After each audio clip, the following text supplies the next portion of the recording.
nós é um privilégio poder estar aqui. Amém. Vamos fazer a leitura da palavra do Senhor. Já foi dada a palavra oficial, mas eu gostaria de compartilhar um texto com os irmãos nessa noite. Se encontra na segunda carta de Paulo aos Coríntios, seu capítulo número 4. Vamos ler os versículos número 7, 8 e 9. Segunda carta de Paulo aos Coríntios, seu capítulo número 4, versículos 7, 8 e 9, diz assim: Temos, porém, este tesouro em vasos de barro, para que a excelência do poder seja de Deus e não de nós. Em tudo somos atribulados, mas não angustiados, perplexos, mas não desanimados, perseguidos, mas não desamparados, abatidos, mas não destruídos. Amém? Amém. Glória a Deus. Meus irmãos, eu queria compartilhar algo com os irmãos nessa noite. Amém. Dentro deste texto. Paulo foi um homem muito usado por Deus no ministério missionário, e suas preocupações não era só plantar igrejas, mas que a igreja ela tivesse a sua continuidade. Paulo não era só alguém que pregava para que você se convertesse e aceitasse o Jesus que ele pregava, mas era alguém que depois que você aceitasse te dava suporte para permanecer aos pés daquele Senhor. Ele está mais uma vez enfrentando em seu ministério o desafio de defender o teu chamado. Essa segunda carta aos Coríntios, ela foi escrita por volta de 55 a 57 depois de Cristo, após ele enfrentar as revoltas em Éfeso e receber notícias de Tito sobre a igreja de Corinto. Ela vai abordar conflitos pessoais, vai defender o seu apostolado contra os falsos mestres e vai focar no sofrimento, na consolação divina e na generosidade. A igreja de Corinto foi uma igreja que demandou de Paulo muita atenção, porque foi uma igreja que Paulo precisou tratar de maneira diferente das demais. É uma igreja abençoada, tinha todos os dons da igreja, mas da mesma forma também tinha muitos problemas. E alguns teólogos falam que a igreja de Corinto ela era tão problemática que Paulo chegou a escrever uma terceira carta que se perdeu. Tamanha era a necessidade de Paulo em cuidar daquela igreja. Eu percebo que o problema nunca foi motivo para que Paulo desistisse, pelo contrário. Ele sempre teve a preocupação em vencer de alguma forma a dificuldade em nome do seu chamado, em nome da sua missão, em nome da proposta que Deus o havia estabelecido para fazer. Ele vai descrever nesse texto situações que para ele era algo rotineiro, algo que para ele entendia que fazia parte da sua chamada, do seu ministério. Paulo não escreve acerca de coisas que vai lhe surpreender, mas vai escrever acerca de coisas que ele sabe que fazia parte da sua chamada ministerial, fazia parte da sua responsabilidade cristã. A verdade é que todos nós, irmãos, passamos pelos nossos desertos e dificuldades.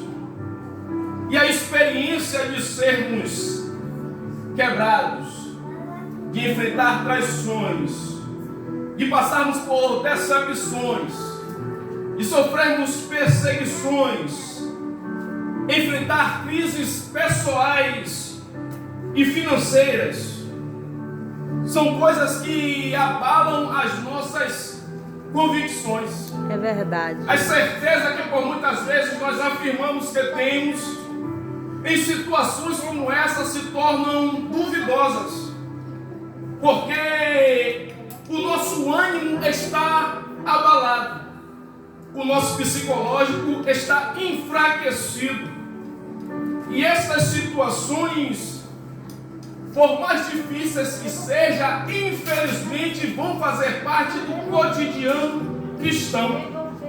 E enquanto eu lia e meditava um pouco nesse texto, eu comecei a lembrar de alguns homens de Deus notáveis na Bíblia, que não foram poupados de enfrentar adversidades, provações e dificuldades. Perceba que José foi vendido, Davi foi perseguido, Samuel foi rejeitado, Jó perdeu tudo de vez. O próprio Cristo vai ser rejeitado, traído, cuspido e crucificado. Por quê? Porque a nossa trajetória cristã é uma trajetória de dificuldade. Ele vai dizer: no mundo tereis aflições, mas tenha.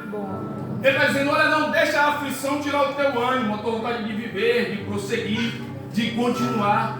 Porque as aflições serão algo constante e rotineiro. A questão é: como é que você se prepara para passar por elas?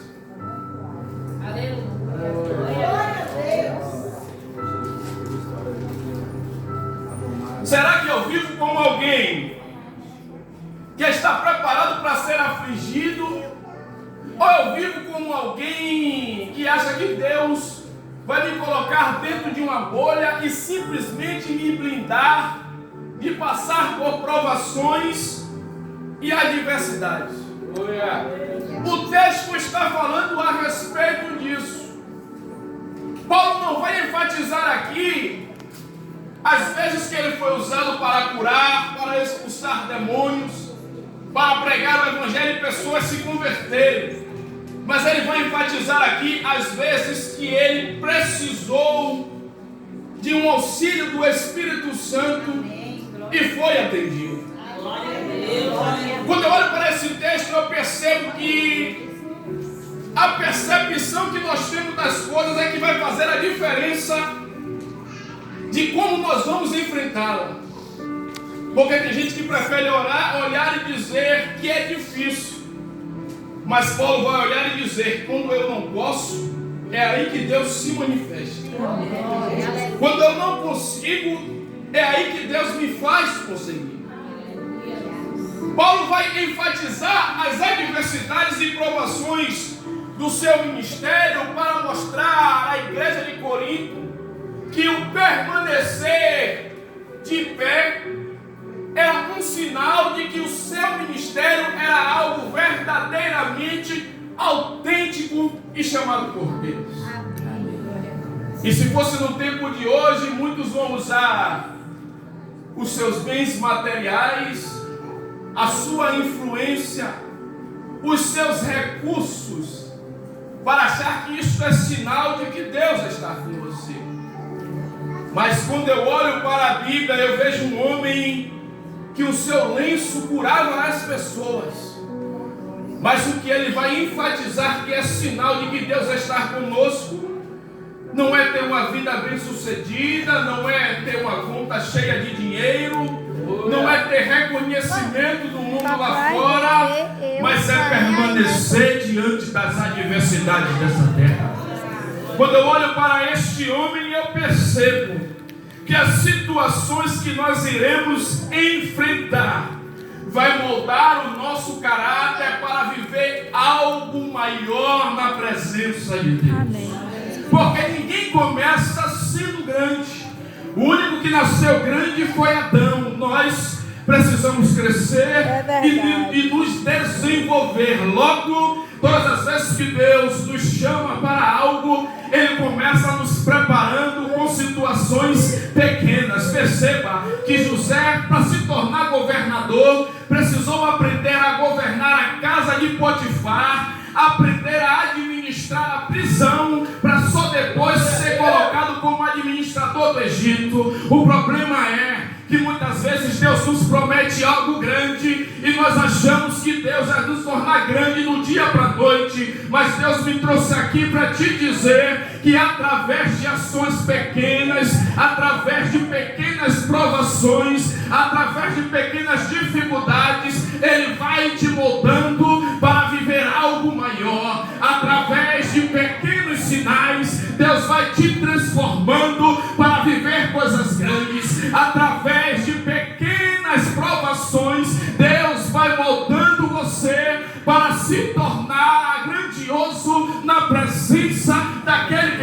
chamou. Oh, Espírito da verdade, aleluia, aleluia, Podemos até estar quebrados, mas nunca seremos derrotados. aleluia, Porque quando estamos quebrados, a nossa fraqueza ela é exposta, minha pastora de Bona. Aleluia. Mas se de um lado está quebrado, expõe a nossa fraqueza, do outro lado está quebrado, também expõe a força do Deus que nos mantém de pé. E tem gente que parece que só consegue enxergar o lado ruim das coisas. Eu estou quebrado, está difícil. Não era isso que eu projetei, mas quando eu olho para o ministério de Paulo, eu vejo um homem que vai enfatizar não a sua dificuldade, mas o Deus que te sustenta. Está difícil, mas Deus está contigo. amém. Porque tem gente que por muito menos não está nem mais aqui, já saiu, já está lá fora, já perdeu a sua vida, já teve a sua vida ceifada, mas você chega aqui mesmo fraco, fraquejando, pensando em desistir, porque a força de Deus ainda te sustenta, Aleluia, porque a mão de Deus ainda é teu suporte, porque a justiça de Deus ainda é sobre a tua vida. Oh, Espírito da verdade, Você quer ver um negócio? Capítulo 19, versículo 25 de Jó. Quem já estudou o livro de Jó sabe que capítulo 25, capítulo 19 de Jó é o auge do sofrimento. Jó vai descrever as suas dores de forma inigualável. Ele diz: olha, o meu hálito é insuportável para aqueles que sentem. Eu chamo as pessoas, elas não me atendem. As feridas tomaram conta do meu corpo e chegam até os meus ossos. Está na Bíblia. Aí ele vai dizer assim, diante de tudo isso ele vai dizer assim: mas eu sei que o meu Redentor vive. Aí eu me pergunto, que força é essa que faz alguém estar passando por tamanha provação e ainda acreditar que tem alguém que é capaz de redimir, de levantar, de sustentar? Sabe o que é isso? É alguém que não enfatiza a queda, mas enfatiza o Deus que mantém. É alguém que não enfatiza a dificuldade, aleluia, mas enfatiza o Deus que sustenta. Eu vou falar, você pode até estar quebrado, mas o lugar do quebrado ainda é na mão do oleiro, porque quem se quebra fora da roda não tem projeto, mas aquele que é quebrado na mão dele não é jogado fora, não é descartado. O vaso retorna para a roda, é feito novamente, é remodelado e é colocado de acordo com o que o oleiro quer projetar. aleluia, Espírito Santo de Deus. O corpo de Jó está coberto de feridas, irmão amado. Ele usa cabo de telhas para se coçar, mas ele está dizendo assim: eu ainda creio num Deus que redime, eu ainda acredito num Deus que restitui, eu ainda acredito num Deus que levanta. Não sei se você está entendendo, porque tem momentos que a gente começa a querer duvidar, a titubear, dizer: será que Deus falou mesmo? Será que Deus realmente está no negócio? Mas Deus me trouxe aqui nessa noite para te dizer que o Deus que te chamou ainda é o que te sustenta, ainda é o que te mantém. A luta pode te quebrar, mas você jamais vai ser derrotado, porque Deus é teu suporte. Aleluia, Deus. Glória a Deus. Aleluia, Deus. Aleluia. Somos atribulados, mas não angustiados. Qual é a diferença, irmão Tomás? Tribulação é um estado, passa. Angústia é algo constante, permanece. Eu posso me abater por algo que eu passei agora, sim, mas isso vai durar este momento e vai passar. Por quê? Porque é tribulação.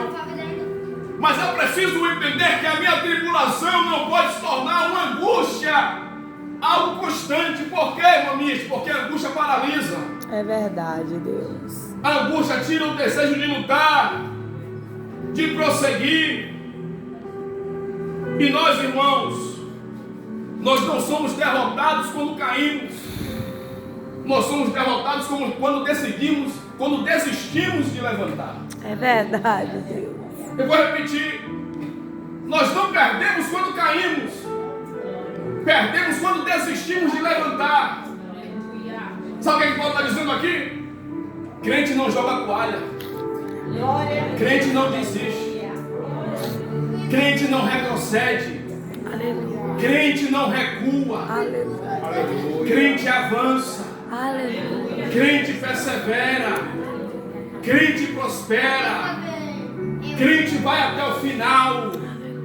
Crente não para diante das provações e adversidade que temos que enfrentar, porque vão fazer parte do nosso ministério. Glória a Deus. É por isso que Jesus disse que as portas do inferno elas não iam prevalecer. Não disse que não ia atacar, não disse que não ia perseguir, não disse que não ia se levantar, mas disse que não ia prevalecer. Sabe o que é isso? Sabe o que é prevalecer? É se sobrepor à pressão. Como é que eu vou me sobrepor à pressão se eu não for pressionado?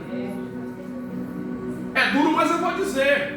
Verdade, Deus. Porque tem crente achando que o evangelho é só um mar de rosas. Verdade, Jesus. E eu convido vocês a se preparar para os dias que estão vindo. Verdade, Jesus. Porque virão dias difíceis. Oh, Jesus.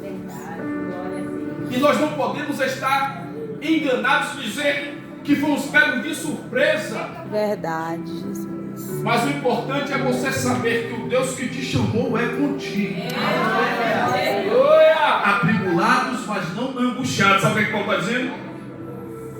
Ele não nega a luta. Ele não nega não, a dificuldade, a adversidade, a provação. Ele não nega que dói, que entristece. Mas sabe o que ele diz? Isso não domina o meu coração. Capítulo 4, versículo 7 de Filipenses. E a paz, que excede o entendimento, guardará os vossos corações e sentimentos em Cristo. É verdade, Jesus. Aleluia. Sabe quando é que a paz vai exceder o entendimento? É em meio à guerra você tem paz. É paz em meio à perseguição, em meio a ataques, mas você continua em paz. Por quê? Porque ela excede o seu entendimento. O entendimento diz: não dá para ter paz porque estão me perseguindo, não dá para ter paz porque está faltando as coisas, não dá para ter paz porque não dá para pagar a conta. Mas a paz excede o entendimento. Então, quando não é para ter paz, você tem paz porque Deus te dá paz. Aleluia. Quando não é para ter paz, você está em paz porque o Deus da paz está na tua vida. Louvado seja Deus. Glória ao teu nome, Deus. Aleluia. Perplexos, mas não desanimados. Há momentos que nós não entendemos nada. Há momentos que a confusão vem com força. Mas nós não podemos perder a fé. Pode até ficar sem entender o que Deus está fazendo, o que está acontecendo. Mas o que não pode deixar de ter é fé que Ele está no controle. Aleluia. Perseguidos, mas não desamparados. Nem todo mundo que caminha com você hoje vai caminhar com você amanhã. Verdade. Nem todo mundo que tem o propósito que você tem hoje vai ter o mesmo que você tem amanhã.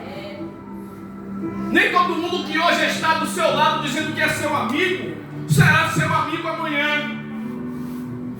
Mas a Bíblia fala que o meu Deus permanece fiel. O Deus que te sustenta hoje te sustenta amanhã. O Deus que te guarda hoje te guardará amanhã. O Deus que te mantém hoje te manterá amanhã. Aleluia. Aí o salmista vai dizer no verso 34 e 19, número 34 e verso 19 de Salmo, ele vai dizer assim, ó: muitas são as aflições dos justos, mas o Senhor de todas o livra. Aleluia. Não há exceção. As aflições serão muitas, mas Deus vai te livrar de todas. Abatidos, mas não destruídos.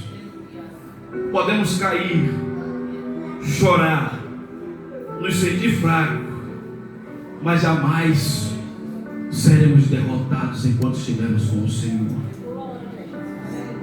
Podemos pensar em desistir, Oh, Espírito fraquejar, Santo, obrigado, Deus. mas jamais seremos derrotados enquanto estivermos com o Senhor. O mesmo Paulo, escrevendo a carta aos Romanos, capítulo 8, verso 37, ele vai dizer: contudo, em todas essas coisas somos mais do que vencedor. que vencedores. Só vence quem persevera. É verdade. Só vence quem não desiste. O que Paulo está querendo escrever aqui, está querendo dizer o seguinte, irmão, para finalizar, que o tempo já foi. É que Deus não abandona aqueles que nele confiam.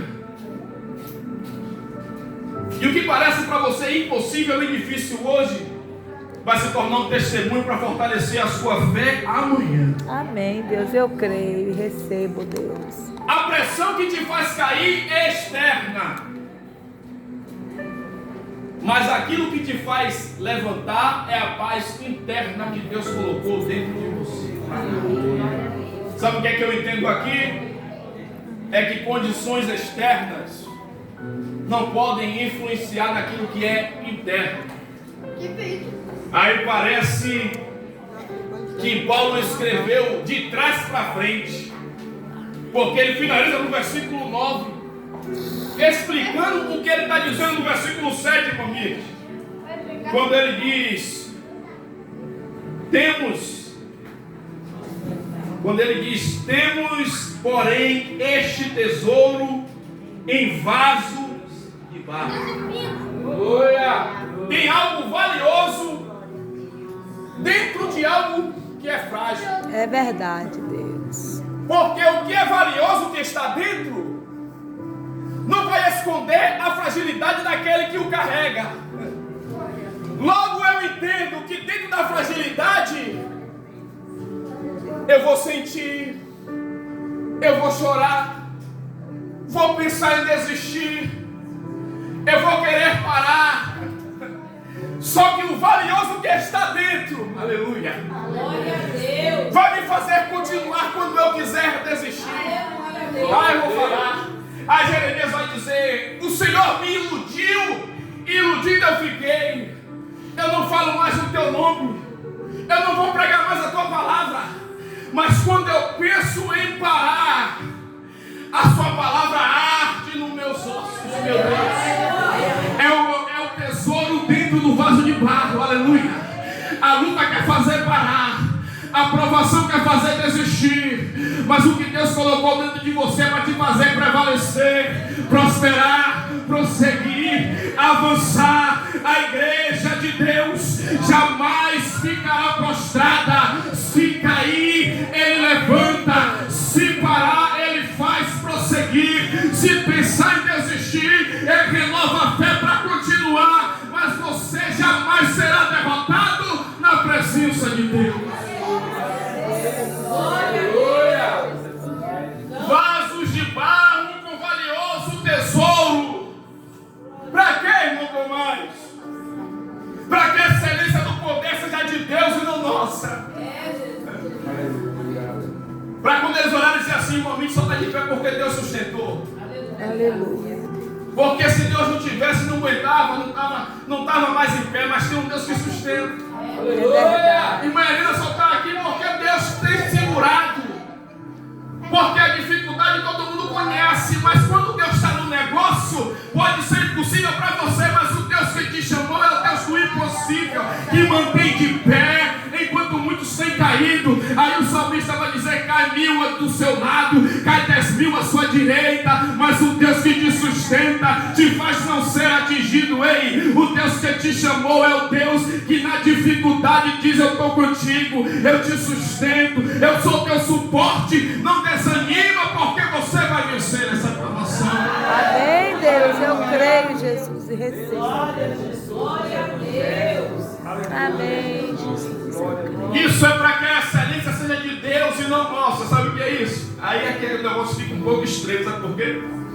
Porque está falando de situações que o homem não consegue ficar de pé, que o homem não consegue suportar, mas só suporta porque Deus está com ele. Aí você muitas vezes vai ter para você mais difícil do que para os outros.